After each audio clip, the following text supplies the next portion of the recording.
Hello, and welcome to Saint Lucia Magazine, a weekly news program bringing you the latest updates on key developments in healthcare, education, infrastructure, the environment, and the economy.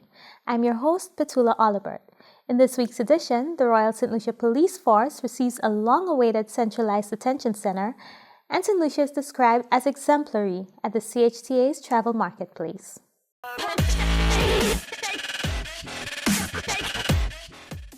In the top story, the government of Saint Lucia opened the newly constructed Centralized Community Safety Centre.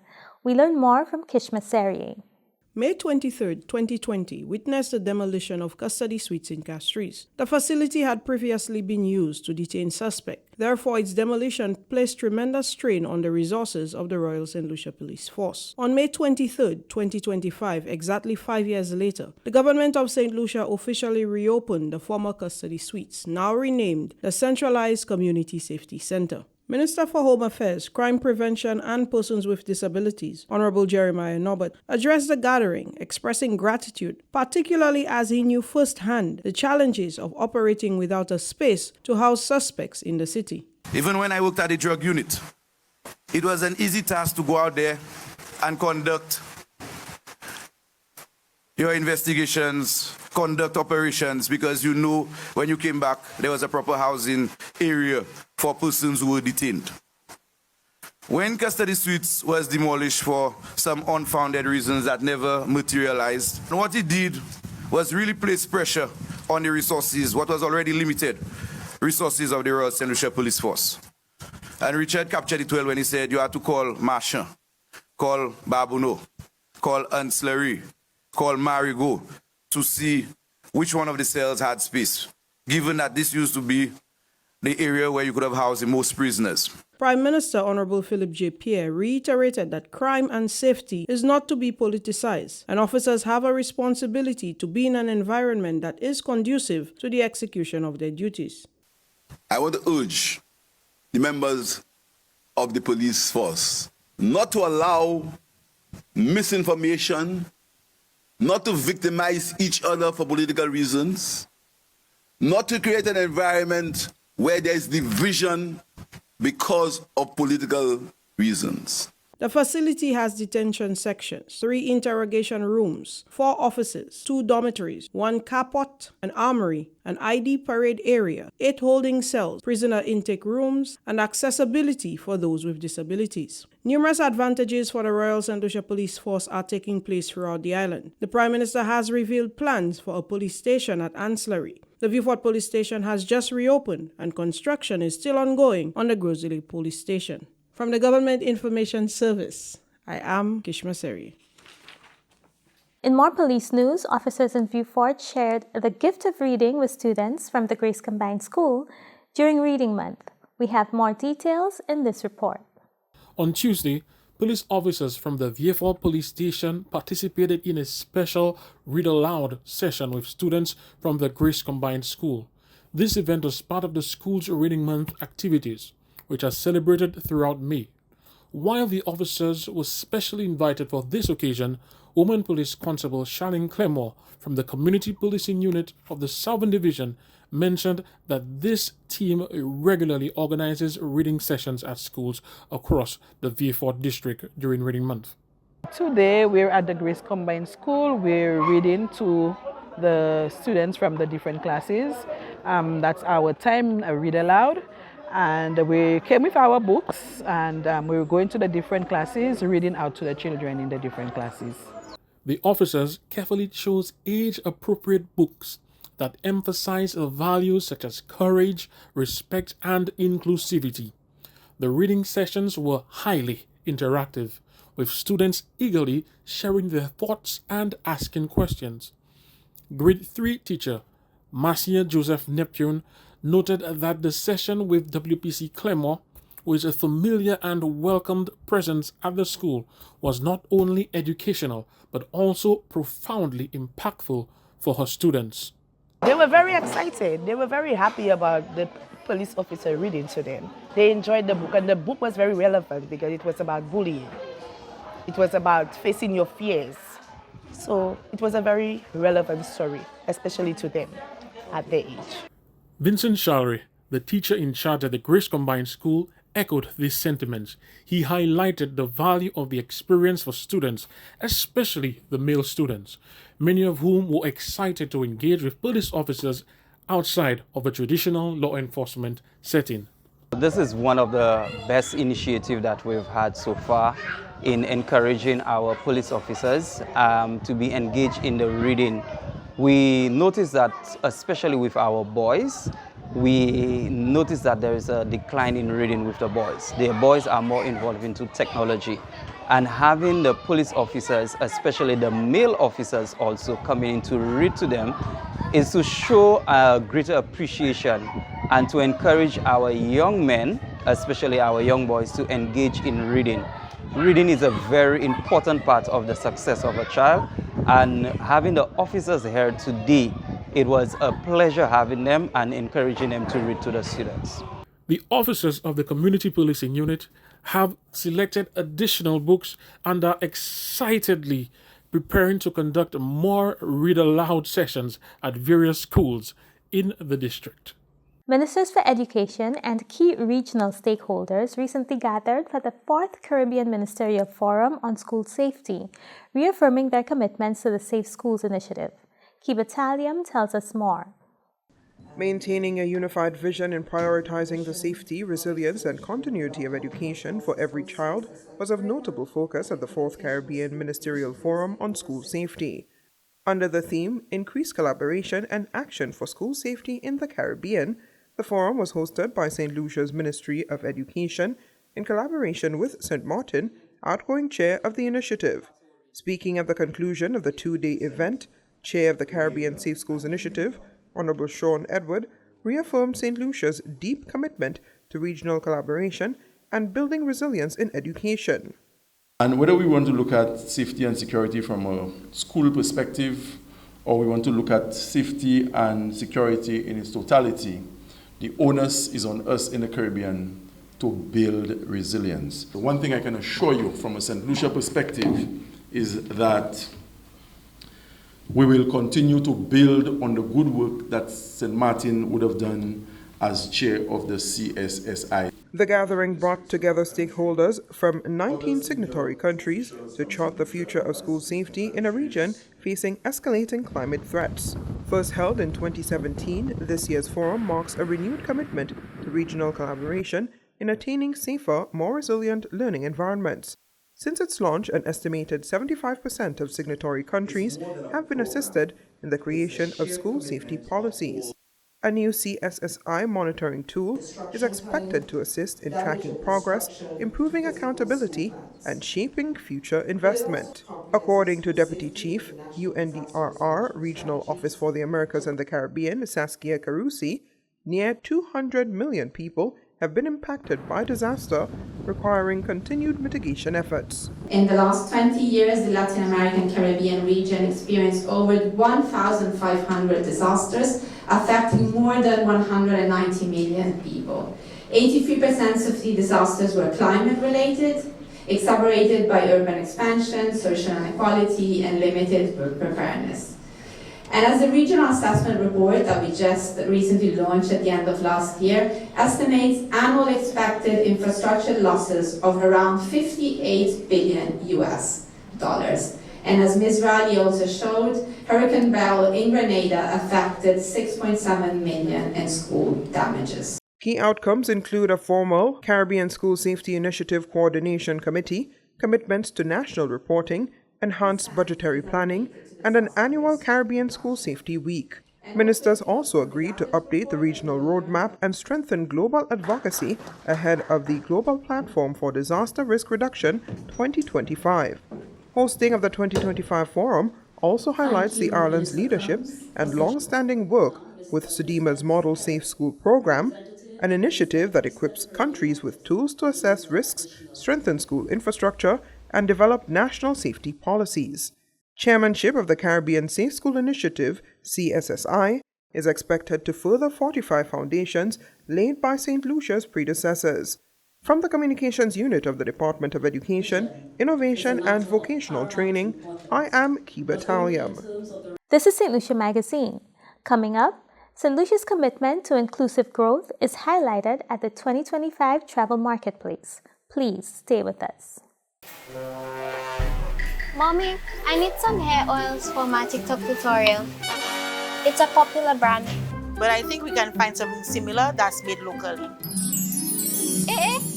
A local brand? Oh, wow! There are many items produced in St. Lucia. Wow! Auntie Julie made this product? We have a full range of agro-processed products. The list is long, plus global award-winning products. Yes, we have your favorite jams, jellies, snacks, and of course, quality health and personal care products. Let's keep it in the family. Can you believe your cousin designed that label?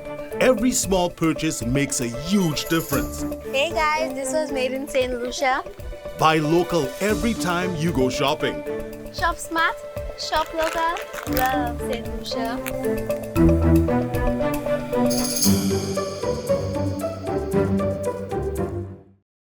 Welcome back.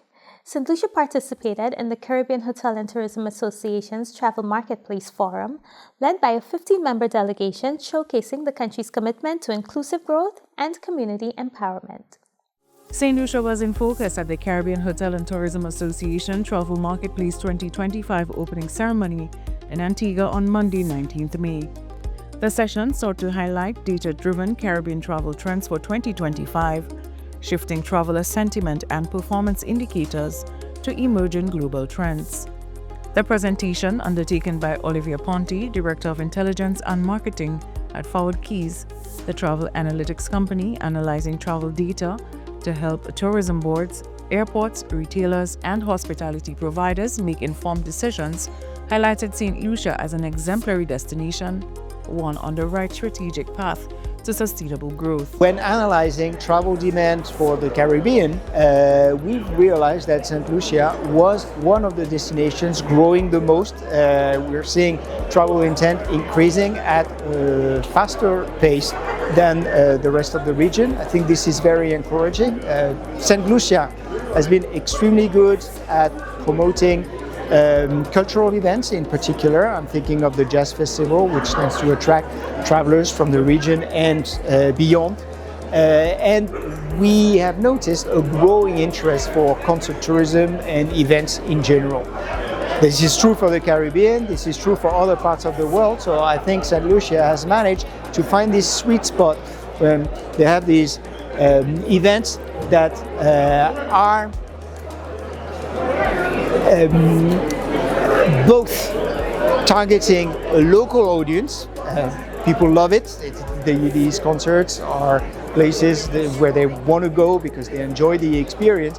And international travelers love it. This is the place where they can mingle with locals and have a really good time. Louis Lewis, CEO of the St. Lucia Tourism Authority, notes St. Lucia's success is not by chance. It is the result of intentional strategic planning and partnerships, proving that growth and sustainability can go hand in hand. We have a very unique strategy of putting the community tourism as the initiative, as our forward thrust. And people are looking for the products that are coming out of that initiative. So it's quite encouraging. People are looking for unique experiences, they are looking for adventure, they are looking for culinary experiences as well. And of course, our events. We have signature events in the Caribbean.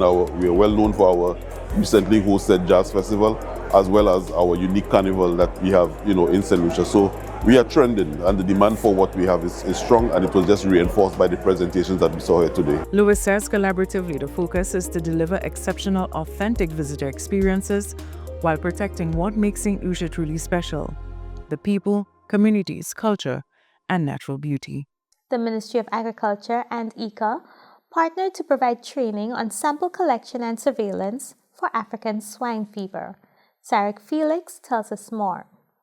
This week, the Inter-American Institute for Cooperation on Agriculture conducted an African swine fever technical training meeting for officers of the Veterinary and Livestock Services Department of the Ministry of Agriculture. This activity was a pilot under the African Swine Fever Surveillance and Response Capacity Building Project for the Caribbean, Andean region, and Central America. The training, which focused on building capacity for early detection, containment strategies, and rapid response protocol for ASF, is seen as a strategic undertaking to ensure staff are well prepared to tackle any potential outbreak. Minister for Agriculture, Fisheries, Food Security and Rural Development, Honorable Alfred Prosper, in expressing his satisfaction and the importance of this initiative to St. Lucia and the wider region, says ICA's strategic intervention is timely as the Agriculture Ministry augments action in support of the island's food security. We must treat African swine fever not as a distant threat, but as a real and present danger. This is why tomorrow's field simulation, focusing on sample collection and pilot surveillance, is such a timely and essential undertaking. It will test our capacity to respond, validate our protocols, and identify where we must strengthen our systems. Meanwhile, ICA officially handed over essential surveillance and response supplies and equipment to the Ministry of Agriculture and also spearheaded a critical field simulation exercise on selected pig farms across St. Lucia. The simulation served as a practical test of the country's response capabilities, allowing veterinary officers to rehearse coordinated actions in the event of a real ASF outbreak. ICA representative for the Eastern Caribbean state, Greg Rollins, says initiatives such as this week's activity will work to boost national and regional efforts for ASF detection, response, and prevention, enhancing biosecurity and food security. This objective will be met by developing technical and infrastructural capabilities and to ensure effective preparedness in response to the threat of African swine fever and other swine hemorrhagic disease emergencies. Our approach is grounded in regional and national priorities to ensure that we are food and nutrition secure. It is also aligned with the agriculture and regional disease control frameworks established by our collaborators, CAPSA and CARICOM, to name a few. It is built on three critical pillars: prevention, preparedness, and rapid response, as we undertake the establishment of a coordinated national strategy or response plan, which will also focus on the establishment of livelihood maintenance programs in the event of an animal health emergency or event. While the African swine fever poses no threat to human health and there are no immediate threat to the island's livestock sector, local leaders say it is necessary to remain proactive, skilled, and prepared to take action whenever to protect St. Lucia's livestock industry. This joint effort between ICA and the Ministry of Agriculture underscores the importance of regional collaboration in safeguarding animal health and agricultural sustainability in the Caribbean. From the Ministry of Agriculture, Fisheries, Food Security and Rural Development, I am Zarek Felix reporting. The Ministry of Equity and the World Food Programme have signed 2 agreements aimed at providing relief to vulnerable persons. The government of St. Lucia and the United Nations World Food Programme (WFP) have signed 2 landmark cooperation agreements aimed at enhancing the country's disaster response capacity. These agreements will provide tailored support to people at the highest risk during and after crises. Representatives from the Ministry of Finance, Economic Development and Youth Economy and the Ministry of Equity, Social Justice and Empowerment joined the WFP representative and country director for the Caribbean Multi-Country Office, Brian Bogart, to ink agreements on anticipatory action and technical assistance. Mr. Bogart commended St. Lucia for its leadership in advancing anticipatory action. I think it's really important to point out that St. Lucia is really leading the way on this, and we're really proud to have this partnership and to build on the 5 years of experience that we have working here with you on social protection and trying to establish those mechanisms that would make it possible for us to establish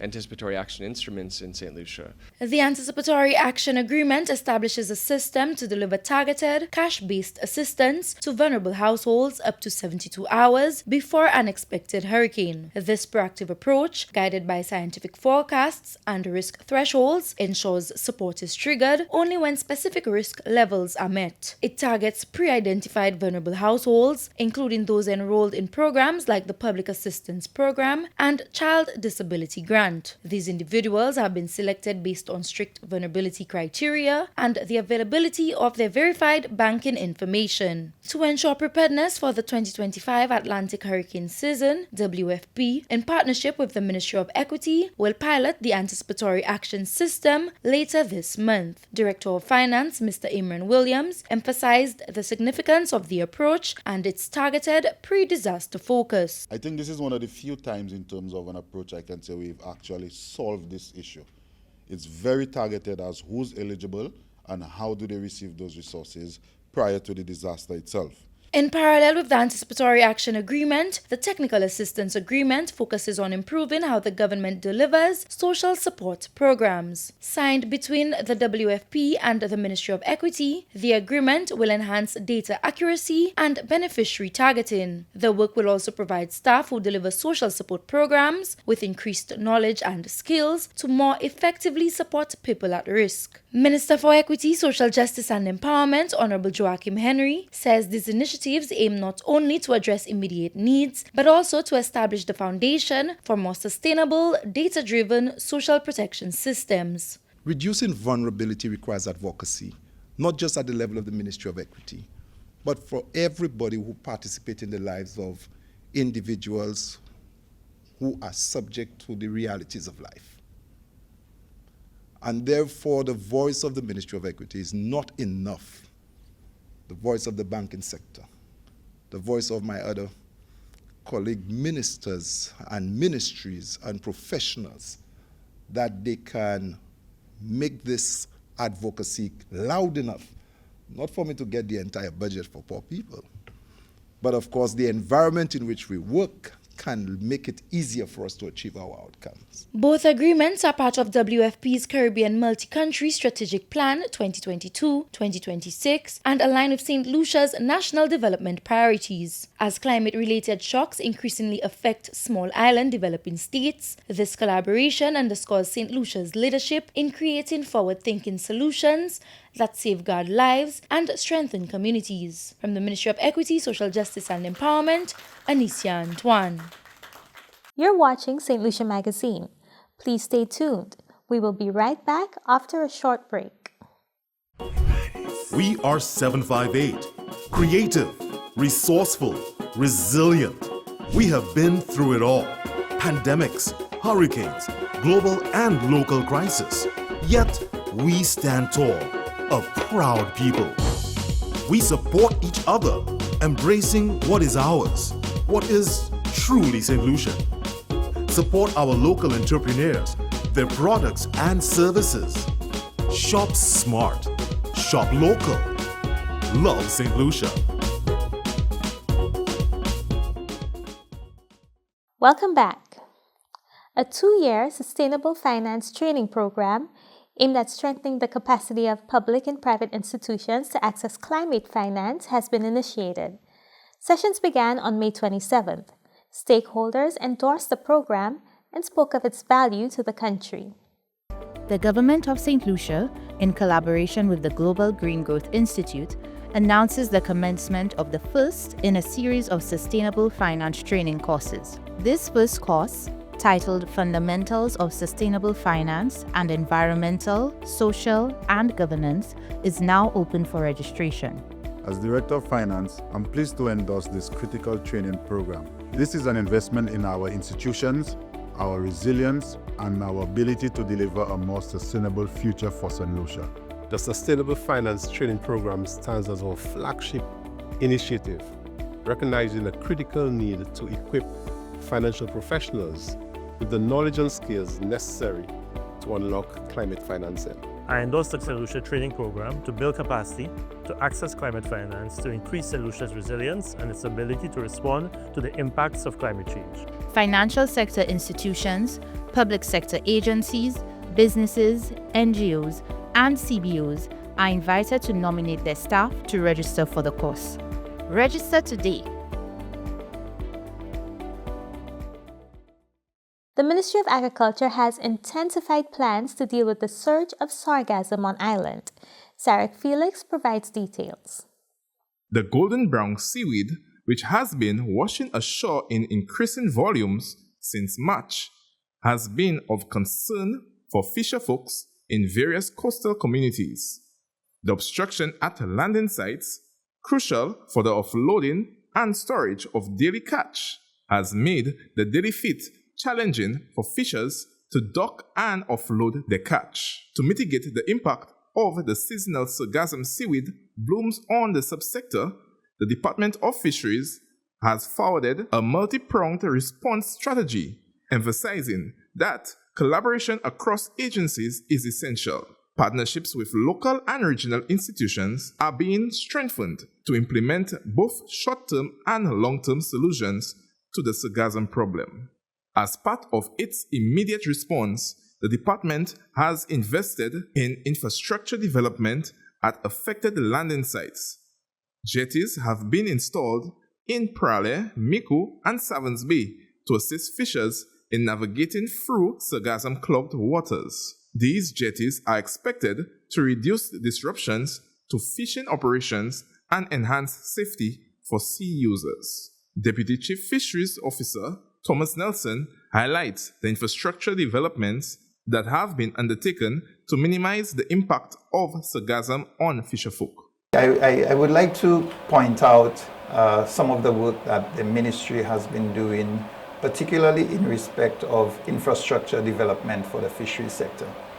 And in the context of sargassum, the influx and the challenges that it poses, the ministry has been investing quite a bit to support the infrastructure that the fishers require at the various landing sites.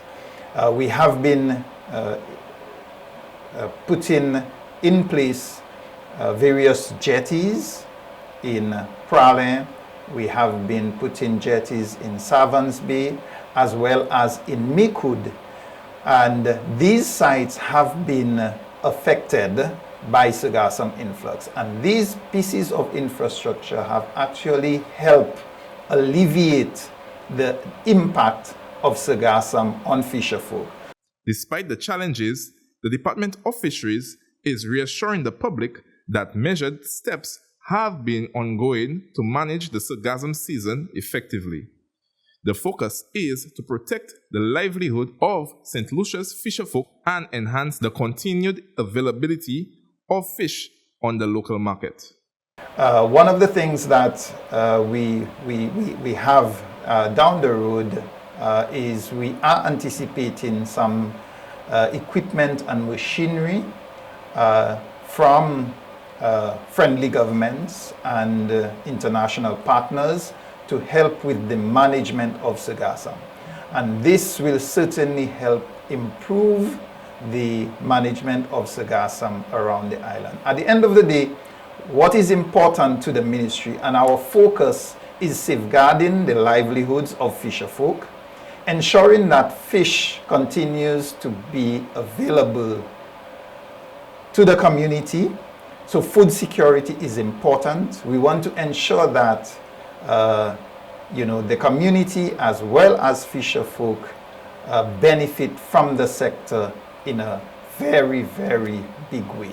As St. Lucia heads further into the sargassum season, the Department of Fisheries remains vigilant, adaptive, and committed to ensuring the nation's fishers are not left behind. From the Ministry of Agriculture, Fisheries, Food Security and Rural Development, I'm Zarek Felix reporting. And this brings us to the end of this edition of St. Lucia Magazine. Special thanks to all who contributed to this production, the National Television Network, the GIS team, and the communications officers of the various ministries. And thank you, our viewers, for joining us on NTN Channel 122 and on the official social media pages of the Government of St. Lucia. I am Petula Olibert. Until next time, stay informed, stay engaged as we look forward to more positive developments in the week ahead.